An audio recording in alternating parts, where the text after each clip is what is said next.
hoje cedo, chegou a 78,5% do PIB, ligeiramente acima do que já estava, inclusive, né? Com perspectivas de ficar ainda maiores esses números do endividamento aqui no Brasil. E hoje teve uma notícia também que o ministro da Educação, Camilo Santana, falou que possivelmente vai haver um pé de meia para os universitários. A gente já discutia anteriormente a questão do pé de meia ser um benefício, ser um estímulo que estaria fora do orçamento, assim como outras medidas do governo, e esse imagina-se que possa estar fora também. O governo tem feito vários movimentos ali fora do orçamento e a dívida vai ficando cada vez maior. Como você vê essa situação, principalmente num ambiente que a gente está vendo o mercado bastante cauteloso e pessimista com a trajetória da dívida brasileira? Felipe, nós temos um desastre fiscal, mas um desastre fiscal de enorme monta. O que a gente ainda não se deu conta é o seguinte, é 79% do PIB, o endividamento, mas quando a gente entende e contabiliza certas obrigações não financiadas que deveriam estar lá dentro, tá? Essa relação que é calculada pelo FMI, a gente já está em torno de 82%, 81% do PIB. É maior do que a contabilizada pelo Banco Central e, obviamente, maior do que a do Tesouro Nacional. A minha grande preocupação e a preocupação dos investidores, inclusive no meu LinkedIn eu fiz uma postagem e hoje deve sair aqui no portal da BMC News, tá?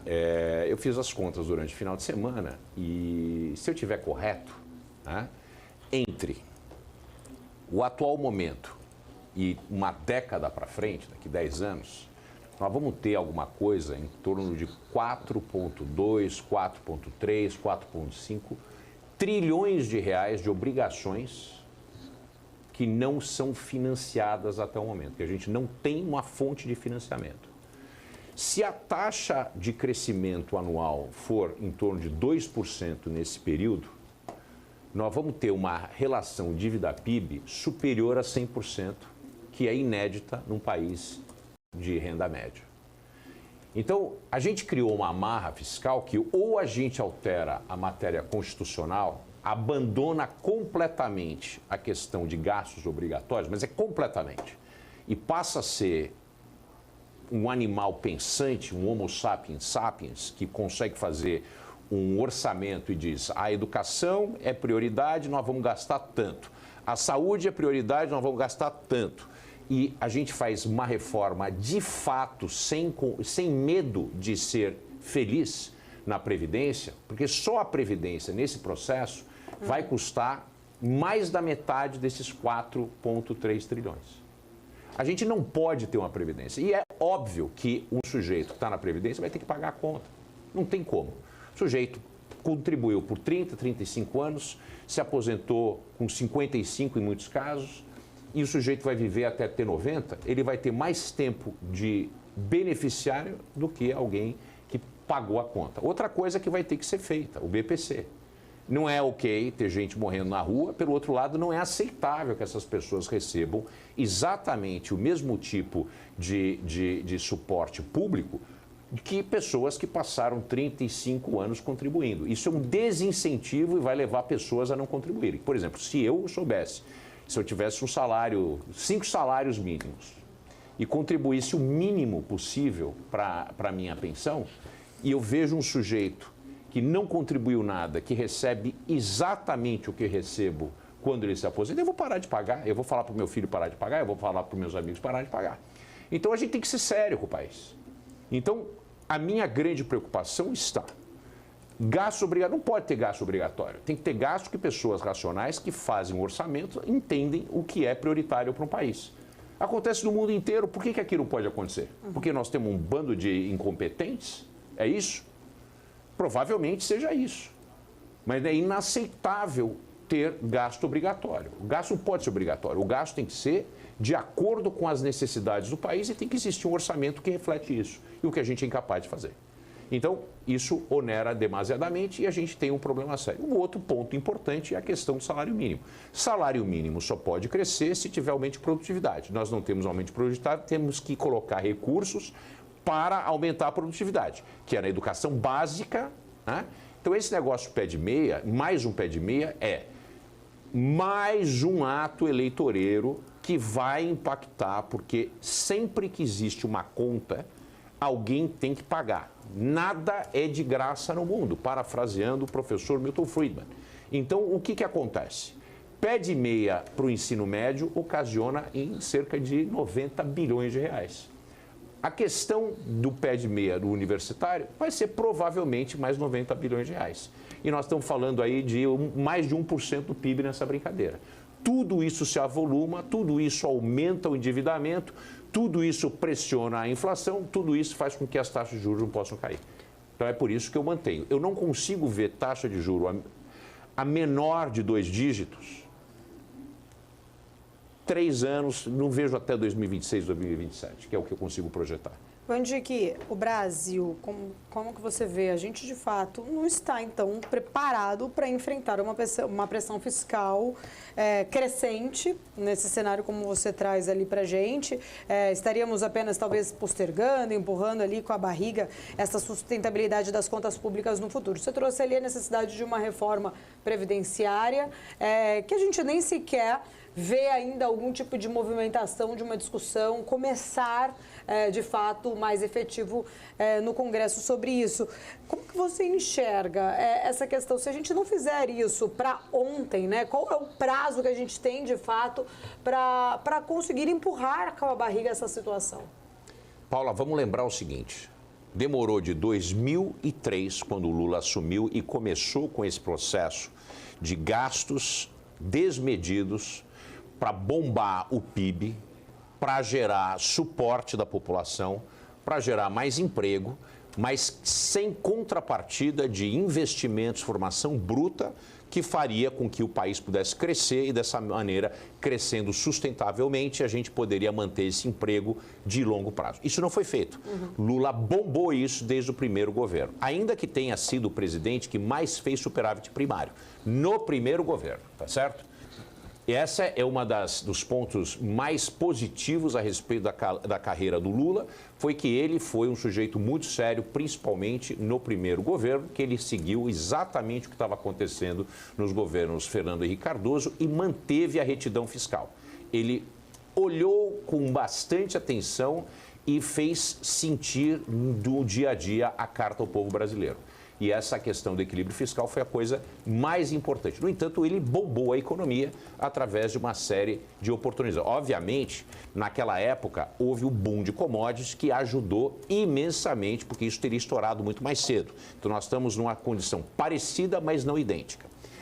Demorou de 2003 a 2014, tá? Foram 11 anos, para que essa política irresponsável fiscalmente, focada no consumo, no financiamento de campeões brasileiros e do povão, para que isso explodisse na mão da Dilma.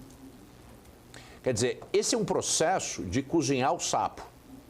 Não vai ser de imediato, mas o Brasil vai quebrar em algum ponto nos próximos 5 a 10 anos.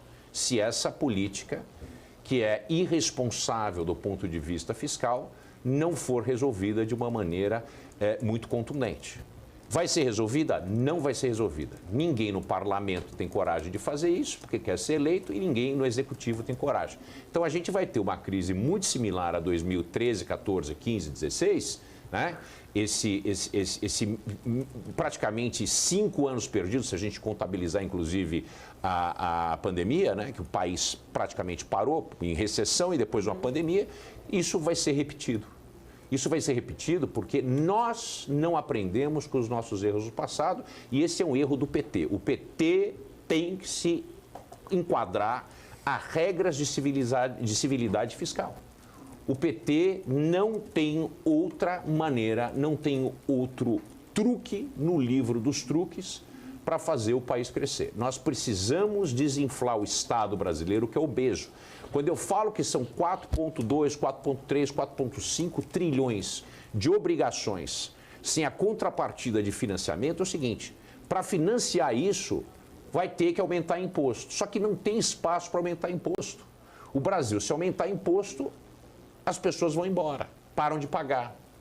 Então, a gente tem que desinflar o Estado brasileiro. É a única alternativa. Senão, nós vamos ter inflação e saída de capital. Van Dijk, eu tenho 2 minutos aqui. Num cenário onde a economia está crescente, o desemprego está baixo, a gente tem até mesmo uma perspectiva de um crescimento, seria necessário tanto estímulo assim por parte do governo? Estímulo fiscal, concessão de benefícios? A gente não poderia equilibrar uma economia crescente pelas suas próprias pernas, não com estímulos? Meu querido Felipe, você não consegue nem falar com a cara séria quando você me pergunta essas coisas. Você sabe onde eu vou. A ordem dos fatores está errada. A economia está bombando porque tem estímulo. Se a gente tirasse o estímulo fiscal, esse crescimento de 1,4%, se a gente tirar o estímulo fiscal disso, o Brasil cresceu 0,4%. Então está crescendo por causa do estímulo, não estaria crescendo. Por quê? Seria uma aberração econômica crescer sem ter tido ao longo dos últimos 40 anos formação bruta de capital e investimentos em pelo menos 25% do PIB. A gente não faz isso, a gente não pode inverter a ordem das coisas, a gente não pode perverter certas regras óbvias. Todos os países que saíram do marasmo, que saíram da pobreza, um exemplo bastante claro é o que aconteceu com a Coreia do Sul, não sai da pobreza, não consegue virar um país desenvolvido sem investimento. O Brasil tem uma taxa média de 15% do PIB. Não é suficiente, está faltando mais 10% nisso. Onde está isso? Em estímulo fiscal. Quer dizer, como eu falei na semana passada, a gente vive flertando com o hiato do produto. Aí a gente bate no teto do hiato do produto, o que acontece? Inflação. Nós estamos num processo de hiato do produto positivo. Nós estamos rodando e as rodas vão sair do caminhão. Nós estamos andando muito rápido, o caminhão perdeu os freios. Vão sair as rodas do caminhão e vamos ter um acidente lá na frente. Quando? Cara, é impossível dizer isso. Mas, Felipe, é muito séria a situação. O país não está crescendo sozinho, ele está crescendo por causa do estímulo. É isso. Fica tranquilo, Van Dijk. Eu faço as perguntas justamente para trazer a sua opinião e a sua percepção a respeito dos temas importantes. São 11h26. Eu tenho um dado importante que saiu agora há pouco, inclusive, sobre PMI lá nos Estados Unidos, né? O ISM de Chicago trazendo aqui PMI americano subindo a 46,6 em setembro, o consenso era 46, a gente vê aí que o PMI lá nos Estados Unidos acima do esperado, mostrando uma economia ainda resiliente. 11h26, a gente vai para um rápido intervalo, daqui a pouquinho estamos de volta com mais movimentações do mercado, entrevistas, continue com a gente, o intervalo rapidinho, são apenas 2 minutos. Eu adoro.